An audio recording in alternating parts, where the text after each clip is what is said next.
안녕하세요. 이 시간에는 현재 경매가 진행되고 있는 경기도 양평군 옥천면에 위치한 주택 물건을 보겠습니다. 이 물건은 현재 최초 법사 가격의 49%까지 하락한 물건이라 많은 사람들이 관심을 갖고 있습니다. 이제 이 경매 물건을 자세히 분석해 보겠습니다. 자, 필자는 경매와 관련한 다수 책자를 집필하였으며 최근 만화로 배우는 부동산 등기 책자까지 완료가 되어 경매 관련 만화 시리즈가 마무리되었습니다. 각 서점가에도 배포되었으므로 참고하시길 바랍니다.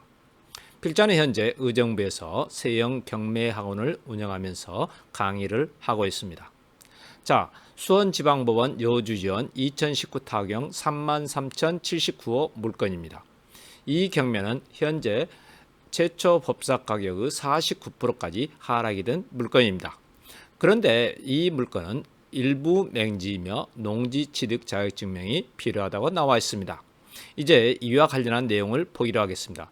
참고로 아래에서 보여드리는 내용은 지지옥션 경매 사이트에서 발췌한 내용임을 알려드립니다. 자, 먼저 경매 사이트를 보니까 임차인이 3사람이 있다고 나와 있는데 두 사람은 각각 1억 2천만 원의 임대차가 되어 있으나 박정원 씨만 전입만 되어 있지 임대차 관계가 전혀 나와 있지 않습니다. 그러나 이 물건의 두 개의 주택에 같은 금액으로 각각 임대차가 되어 있고 임차인 김재학 씨와 전입일자가 동일한 것으로 보면은 이 박정원 씨와 김재학 씨는 일가족일 확률이 높습니다. 법원 경매 정보의 당사자 내역에서 봐도 박정원 씨는 임차인으로 나와 있지만은 임대차 내역이 없다는 내용만 나와 있습니다. 그러나 이런 경우, 즉 전입일자가 같은 경우는 진실한 임대차 관계가 아닌 경우가 많습니다. 그래도 이런 경우에도 최선을 다해서 임차인에 대하여 조사를 해야 하고 또한 낙찰을 받았을 경우 이런 임차인과 상대를 해야 한다면 그 방법은 여러 가지가 있을 겁니다. 즉 임차인이 임대차 관계가 있다고 주장하면 많은 돈을 현금으로 주지는 않았을 겁니다. 그래서 이런 경우 임차인이 진정한 임차인이라고 주장을 한다면 임차인이 임차 보증금을 임대인에게 송금한 내역을 확인하는 방법도 있습니다.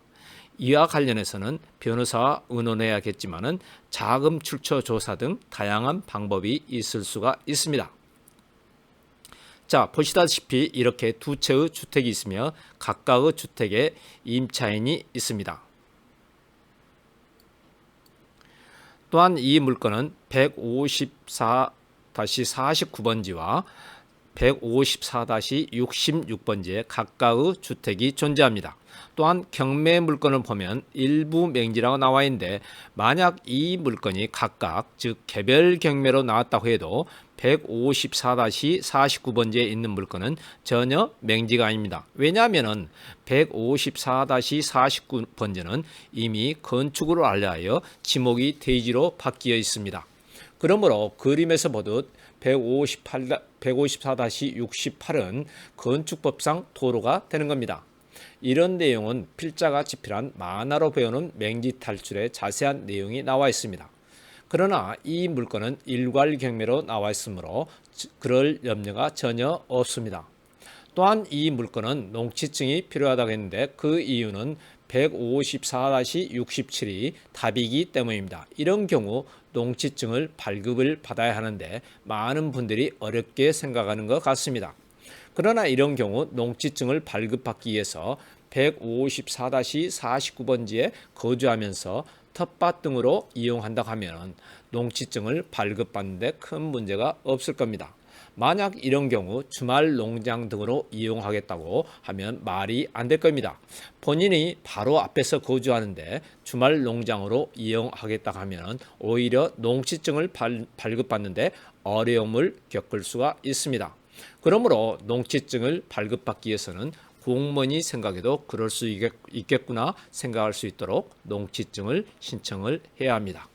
자, 이제 방송을 마치기 전에 여러분들이 방송을 원하시는 내용이나 주제 또는 사건 번호를 올려주시면 가능하면 방송을 해드리겠고 이렇게 올리시기 전에 구독과 좋아요를 꾹 눌러주시길 바랍니다.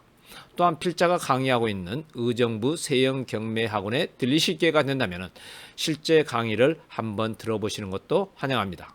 자, 이상으로 마치겠습니다. 감사합니다.